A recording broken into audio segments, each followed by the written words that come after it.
Last episode of the prototype pages, we took a deep dive on the interior, the exterior, and the powertrain of the all-new Nissan 400Z prototype.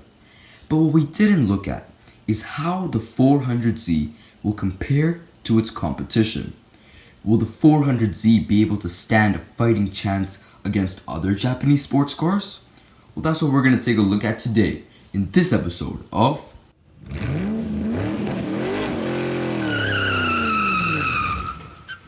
Let's get into it. So aside from Nissan, there are 5 major Japanese car companies. Now since Mitsubishi killed off the turbocharged Lancer Evo back in 2016, they don't really have a sports car anymore. So I'm sorry any Mitsubishi fans, but for this video, we're gonna have to leave them out of the conversation. And now we come to the Mazda Miata. Now personally, I love the Miata. I think it's a great car, but it only makes 180 horsepower. The 400Z is on an entirely different level. So I'm sorry Mazda, but for this video, I'm gonna have to leave you guys out as well. Alright, and now we come to the all-new Honda Civic Type R. Oh man, it's a showdown between my 2 favorite car companies. This is gonna be pretty interesting. Let's look at the stats. The 2-liter turbocharged K20C1 motor in the FK8 Civic Type R pumps out 306 horsepower to the front wheels at 6,500 RPM and 295 pound-feet of torque at 2,500 RPM, and its over-square cylinder design allows it to rev up to 7,000 RPM. The VR30 makes 400 horsepower at 6,400 RPM and 350 pound-feet of torque all the way from 1,600 RPM to 5,200 RPM. That is an extremely wide torque curve. So right off the bat, the 400Z is expected to make 95 more horsepower and 55 more pound-feet of torque. In addition, the 400Z will probably be rear-wheel drive, so it'll be able to launch hard and drift, whereas the Civic can't. So I know it seems like no contest. I mean, the 400Z just completely dominates over the Civic Type R. But just hold on to your horsepower, because we ain't talking about no ordinary front-wheel drive hot hatchback. No sir, the Civic Type R is a mini monster. Back in 2019, Motor Trend magazine pitted the Civic Type R against all-wheel drive competitors including the Golf R and the Ford Focus RS.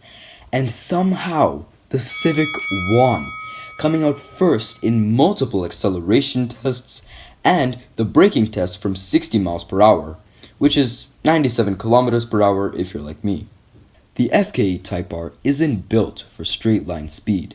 It's built to tackle corners. Motor One author Brandon Turkis said, quote, "The Civic Type R boasts perfect steering, body motions that are as tight as a straitjacket, and a degree of feedback and balance that's unusual in a front-wheel drive car."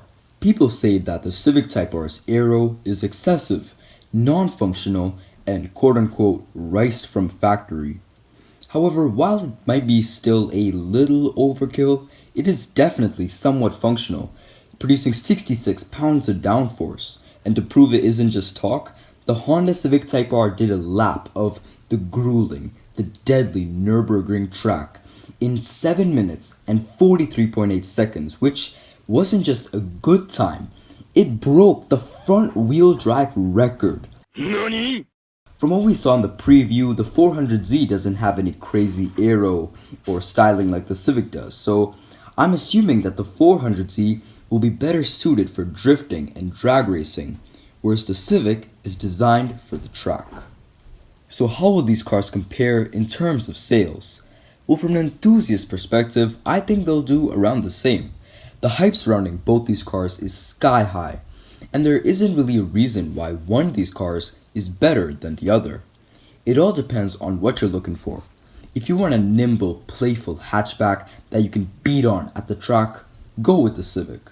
If you want a fun, fast, refined sports car that you can use to embarrass other cars at the drag strip, then the 400Z is for you. Well, when it comes out.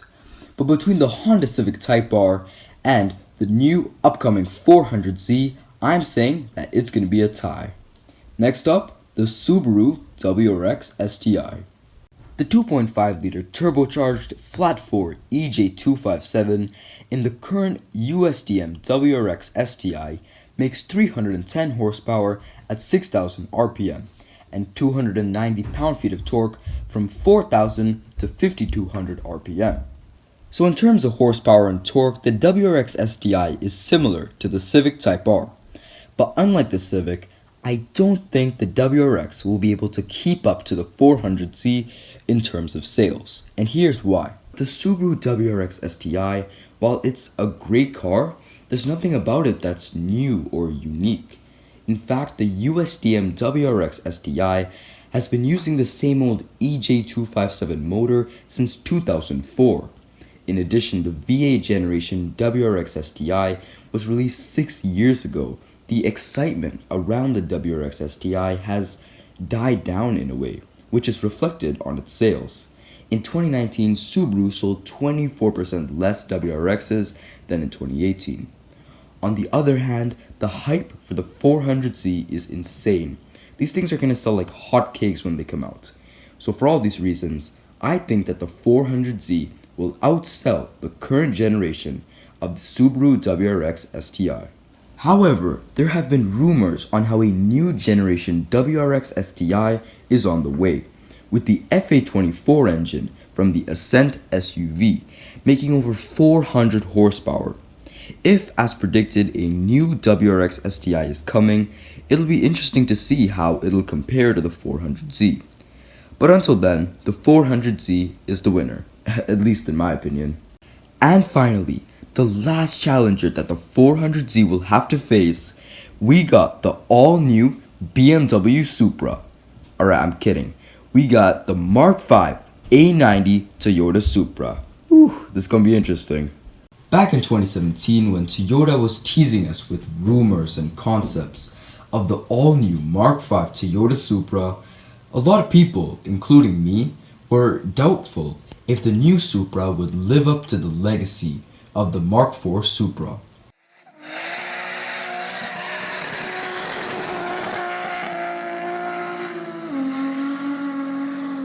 But when Toyota released the Supra last year, all our doubts vanished.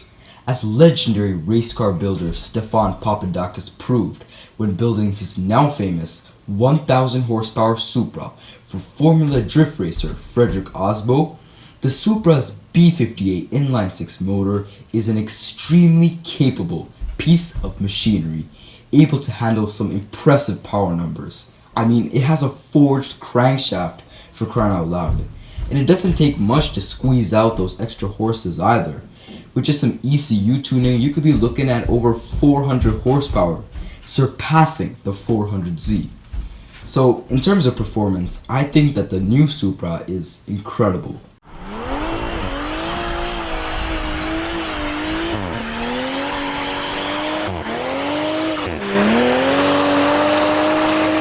There's just one little problem. As most of us probably know, the Supra's B58 engine, the 8-speed automatic transmission, many interior components, and even the chassis of the new Supra are made by BMW.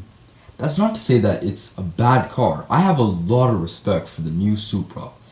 But the Mark V Supra is more BMW than it is Toyota, and I think that is a huge turnoff to a lot of Toyota enthusiasts. Let's imagine I was a Toyota enthusiast and I was looking for a fun Toyota sports car. So I'm going through my options, 86, MR2, I don't know, maybe a Aristo, and then I come to the new Mark V Supra. Now while it's a great car, it's basically just a rebadged BMW. It just doesn't feel like it's a genuine Toyota at heart. And so if I was a Toyota enthusiast, I probably wouldn't go for it.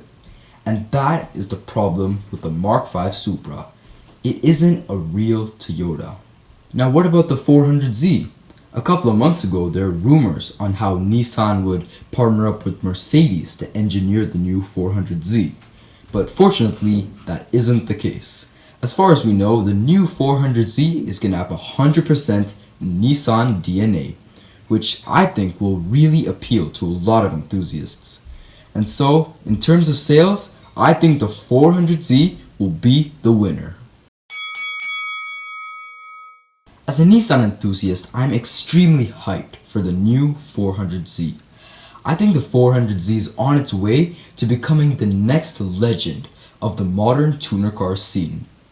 Throughout the 90s, Nissan was synonymous with the word legendary, with the Skyline, the Silvia, the 300Z, the Pulsar GTIR, and more incredible machines.